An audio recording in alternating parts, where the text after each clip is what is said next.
കൂടുതലൊന്നും പറ്റാല്ലേ, ഓൾറെഡി അത് ഞാൻ കൂടുതലൊക്കെ അനുഭവിച്ച് കഴിഞ്ഞു. സോ ഇപ്പോൾ ചെയ്യണമെന്ന് പറഞ്ഞാൽ എനിക്ക് മതിയായിട്ട് ചെയ്യണതാ.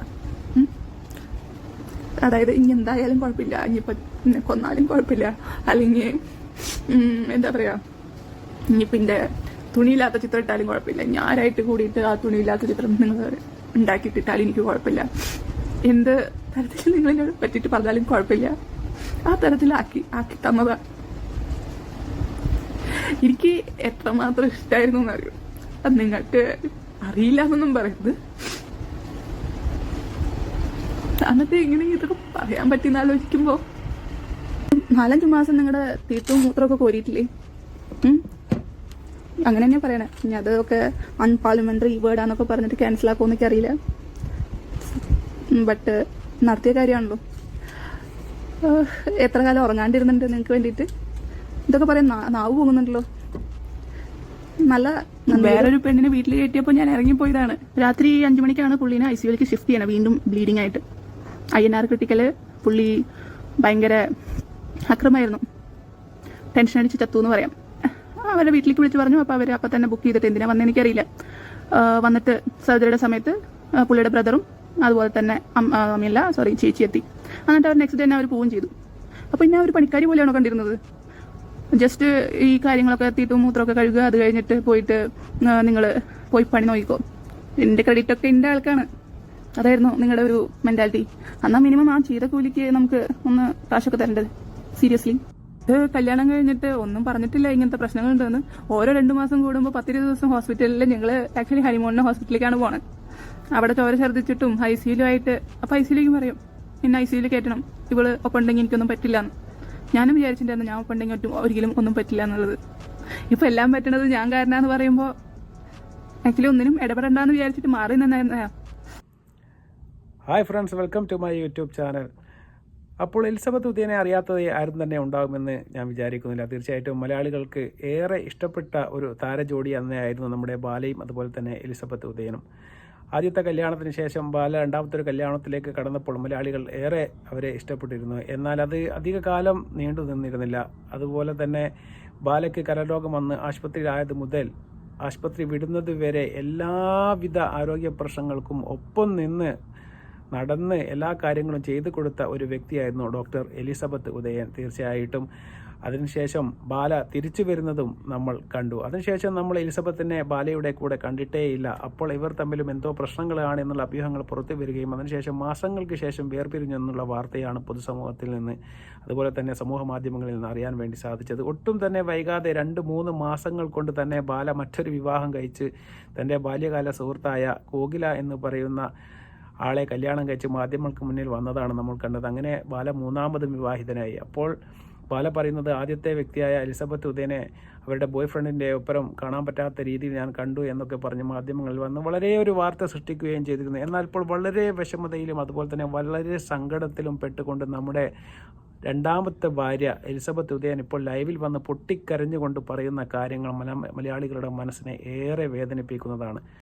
അപ്പോൾ എലിസബത്ത് ഉദയൻ പറഞ്ഞ കാര്യങ്ങൾ നിങ്ങൾ കേട്ട് കാണും. നിങ്ങൾ കൊല്ലുമെന്ന് പറഞ്ഞ് ഭീഷണിപ്പെടുത്തുന്ന അതിലൊന്നും ഇപ്പോൾ എനിക്കൊരു ഭയവുമില്ല, അതിലും കൂടുതൽ ഞാൻ അനുഭവിച്ച് കഴിഞ്ഞിരിക്കുന്നു എന്നാണ് എലിസബത്ത് പറയുന്നത്. അതുപോലെ തന്നെ ഹോസ്പിറ്റലിൽ സുഖമില്ലാതെ കിടന്ന സമയത്ത് നിങ്ങളുടെ തീട്ടവും മൂത്രവും വാരിയത് ഞാനല്ലേ എന്ന് വരെ വളരെ വേദനയോടുകൂടി പൊട്ടിക്കരഞ്ഞുകൊണ്ട് എലിസബത്ത് ഉദയൻ ചോദിക്കുകയാണ്. അതൊരു അൺപാർലമെൻ്ററി വേർഡാണ് എന്ന് പറഞ്ഞുകൊണ്ട് നിങ്ങൾ റിമൂവ് ചെയ്യുമെന്ന് എനിക്കറിയില്ല എന്നും കൂടി പറഞ്ഞുകൊണ്ടാണ് എലിസബത്ത് ഉദയൻ ആ കാര്യങ്ങൾ നമ്മോട് പങ്കുവെക്കുന്നത്. അതുപോലെ തന്നെ എലിസബത്ത് ഉദയൻ പറയുന്നുണ്ട്, ഒരു കാലത്ത് ഹോസ്പിറ്റലിൽ നിന്ന് ICUലേക്ക് അഡ്മിറ്റാക്കുന്ന സമയത്ത് ബാല പറയുമായിരുന്നു, നീ എൻ്റെ കൂടെ ഉള്ളപ്പോൾ എനിക്ക് ഒന്നും സംഭവിക്കില്ല. അതുപോലും ഞാൻ വിശ്വസിച്ചിരുന്നു. അപ്പോൾ ഞാനും വിചാരിച്ചു ഞാനുണ്ടെങ്കിൽ ബാലയ്ക്കൊന്നും സംഭവിക്കില്ല എന്ന് വിചാരിച്ച് ഊണുമില്ല ഉറക്കവുമില്ല ഒന്നുമില്ലാതെ രാത്രി 2 മണിക്ക് ICUയിൽ കയറ്റുന്നത് മുതൽ പിറ്റേന്ന് ബോധം വരുന്നത് വരെ ഉറക്കൊഴിഞ്ഞ് ഞാൻ ബാലയ്ക്ക് വേണ്ടി കാത്തിരുന്നിട്ടുണ്ട്. അത്രയും ഇഷ്ടമായിരുന്നു എനിക്ക് ബാലയെ എന്നാണ് എലിസബത്ത് ഉദയൻ പറയുന്നത്. തീർച്ചയായിട്ടും ആ സ്നേഹം ഒന്നും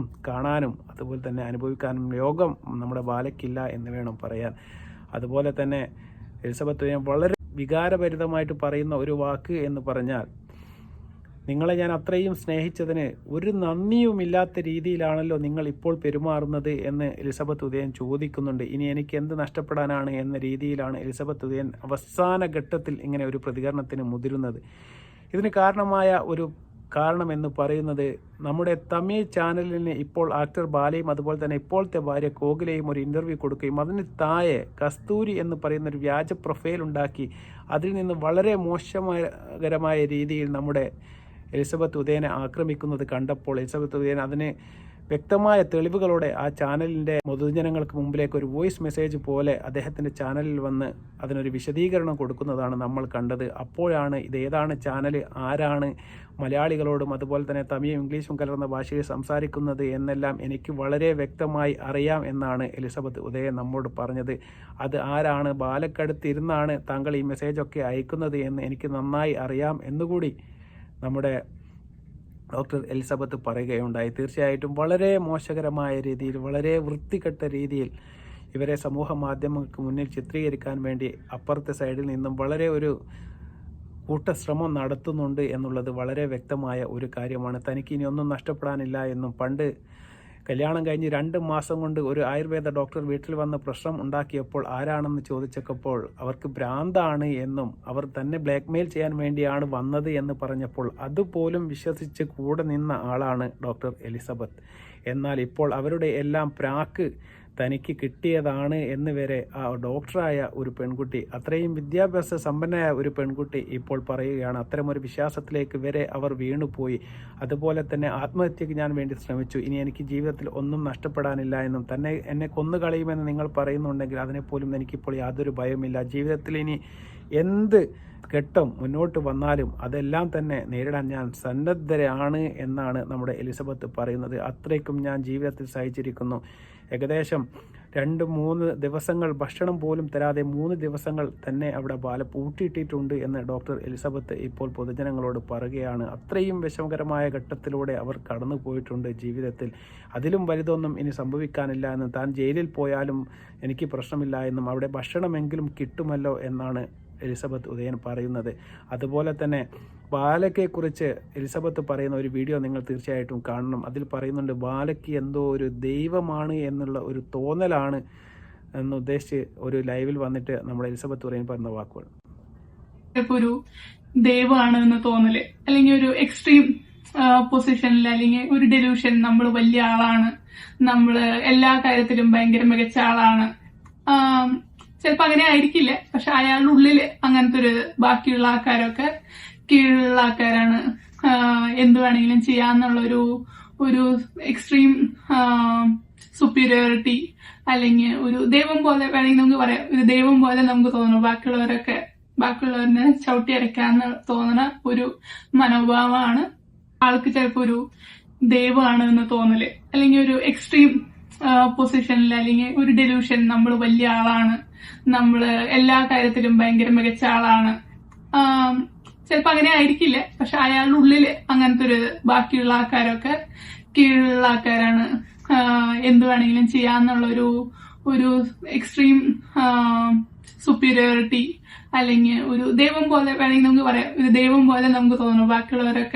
ബാക്കിയുള്ളവരെ ചവിട്ടി അരയ്ക്കാന്ന് തോന്നുന്ന ഒരു മനോഭാവമാണ്. കേട്ടു കാണും അവിടെ എലിസബത്ത് ഉദയൻ പറയാൻ ശ്രമിച്ചത്. എന്നാൽ ബാല എന്ന് പറയുന്ന വ്യക്തിക്ക് കുറച്ച് പണവും അതുപോലെ തന്നെ കുറച്ച് മസിൽ പവറും കുറച്ച് ഗ്യാങ്ങിൻ്റെ ഒരു സപ്പോർട്ടും എല്ലാം ഉണ്ടാവുമ്പോൾ ഈ ലോകത്ത് ദൈവത്തിന് താഴെ ഉള്ള ഏറ്റവും വലിയൊരു സംഭവം ദൈവം പോലെയാണ് ഞാൻ എന്നൊരു തോന്നൽ ബാലക്കുണ്ട് എന്നാണ് നമ്മുടെ എലിസബത്ത് പറയുന്നത്. അത് തീർച്ചയായിട്ടും സത്യമാണെന്ന് ഈ ബാലയെ അടുത്തറിയുന്ന ഒരുവിധം ആൾക്കാർക്ക് എല്ലാം തന്നെ തോന്നിയ ഒരു കാര്യമാണ്. അദ്ദേഹത്തിന് ഒരു മസിൽ പവറും കുറച്ച് പണവും എല്ലാം ഉണ്ടെങ്കിൽ എല്ലാം തനിക്ക് നേടാൻ കഴിയും, താൻ ആരെയും വെറുതെ വിടില്ല, എല്ലാവരെയും ജയിലിൽ കയറ്റും, അങ്ങനെയൊക്കെയുള്ള വലിയ വലിയ സംസാരങ്ങളാണ് ബാലയുടെ ഭാഗത്തുനിന്ന് ഇത്രയും നാളായി നമ്മൾ കേട്ടുകൊണ്ടിരുന്നത്. അതൊരു സത്യാവസ്ഥ തന്നെയാണ് എന്ന് കേൾക്കുന്ന എല്ലാവർക്കും മനസ്സിലാകും. അതുപോലെ തന്നെ ആദ്യ ഭാര്യയുടെ മകളുടെ പേരുള്ള ഇൻഷുറൻസ് തുക പിൻവലിച്ചതുമായി ബന്ധപ്പെട്ട് ഒരു കേസ് ആദ്യ ഭാര്യ ഇപ്പോൾ കൊടുത്തത്, ഒന്നാമത്തെ ഭാര്യ കൊടുത്തത് ഇപ്പോൾ കോടതിയിൽ നടന്നുകൊണ്ടിരിക്കുകയാണ്. ആ പണം ഞാൻ തിരിച്ചു കൊടുക്കാൻ തയ്യാറാണ് എന്ന് ഇന്നലെ വന്ന് മാധ്യമങ്ങൾക്ക് മുമ്പിൽ പറയുകയും